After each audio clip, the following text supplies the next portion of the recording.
കുട്ടിക്കഥകൾ. വഴിവിളക്കായ മിന്നാമിന്നി. പണ്ട് വലിയൊരു കാടിന്റെ അരികിലൂടെ വെള്ളിനൂല് പോലെ ഒരു പുഴ ഒഴുകിയിരുന്നു. ആ പുഴയുടെ തീരത്തായിരുന്നു പൊന്നു എന്ന തുമ്പിയും മിന്നു എന്ന മിന്നാമിന്നിയും താമസിച്ചിരുന്നത്. അവർ രണ്ടുപേരും നല്ല സുഹൃത്തുക്കളായിരുന്നു.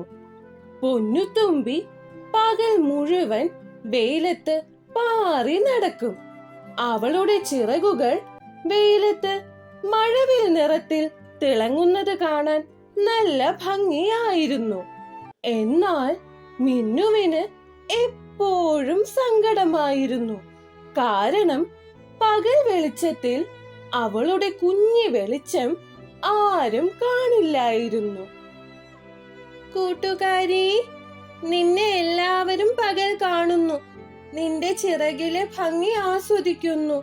എന്നാൽ ഞാനോ ഈ ഇരുട്ടത്ത് മാത്രം വെളിച്ചമുള്ള ഒരു പാവം മിന്നാമിന്നി.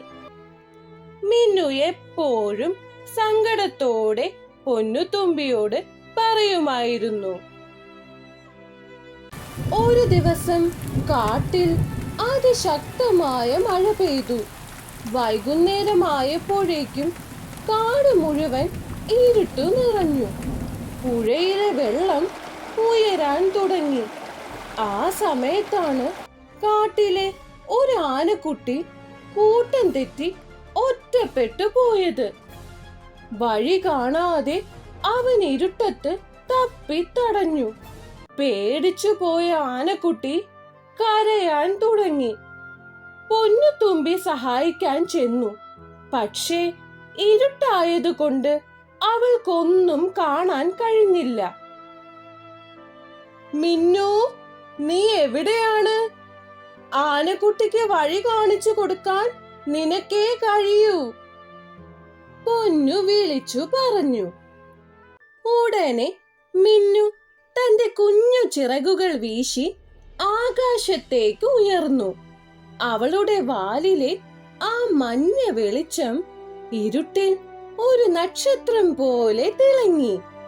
മിന്നുവിന്റെ കുഞ്ഞു വെളിച്ചം നോക്കി ആനക്കുട്ടി കാടിന്റെ ഉള്ളിലേക്ക് നടന്നു. ദൂരെ ആനക്കൂട്ടത്തിന്റെ ചിഹ്നം വിളി കേട്ടു തുടങ്ങിയപ്പോൾ മിന്നു കൂടുതൽ വേഗത്തിൽ പറന്നു. ഒടുവിൽ മരങ്ങൾക്കിടയിലൂടെ ആനക്കുട്ടിയുടെ അമ്മ പരിഭ്രമിച്ച് ഓടി വരുന്നത് അവർ കണ്ടു. തന്റെ കുട്ടിയെ കണ്ട സന്തോഷത്തിൽ അമ്മയാന ഓടി വന്ന് അവനെ തുമ്പിക്കൈ കൊണ്ട് ചേർത്തു പിടിച്ചു. ആ വലിയ ആനക്കൂട്ടത്തിന് മുന്നിൽ മിന്നു എന്ന കുഞ്ഞു മിന്നാമിന്നി അഭിമാനത്തോടെ തിളങ്ങി നിന്നു. പൊന്നുതുമ്പി ഇത് കണ്ട് കൈയടിച്ചു. അവൾ മിന്നുവിനോട് പറഞ്ഞു, മിന്നു, എന്റെ ചിറകുകൾക്ക് പകൽ വെളിച്ചത്തിൽ മാത്രമേ ഭംഗിയുള്ളൂ. എന്നാൽ നിന്റെ ഈ കുഞ്ഞു വെളിച്ചമാണ് ആനക്കുട്ടിയെ രക്ഷിച്ചത്. നീയാണ് ഈ കാട്ടിലെ യഥാർത്ഥ താരം. മിന്നുവിന് അപ്പോഴാണ് മനസ്സിലായത്, തന്റെ വെളിച്ചം ചെറുതാണെങ്കിലും അത് മറ്റൊരാൾക്ക് വഴിവിളക്കാകാൻ കെൽപ്പുള്ളതാണെന്ന്. അന്ന് മുതൽ അവൾ തന്റെ പ്രത്യേകതയിൽ അഭിമാനം കൊണ്ടു.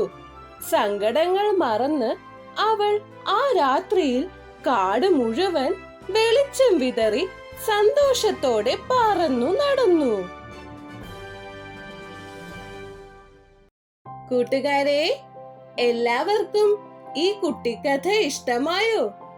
ഇതുപോലുള്ള കൂടുതൽ കഥകൾ കാണാനും കേൾക്കാനും നമ്മുടെ ചാനൽ സബ്സ്ക്രൈബ് ചെയ്യുക. ലൈക്ക് ചെയ്യാനും ഷെയർ ചെയ്യാനും മറക്കല്ലേ. അടുത്ത ഒരു കഥയുമായി നമുക്ക് വീണ്ടും കാണാം. ബൈ.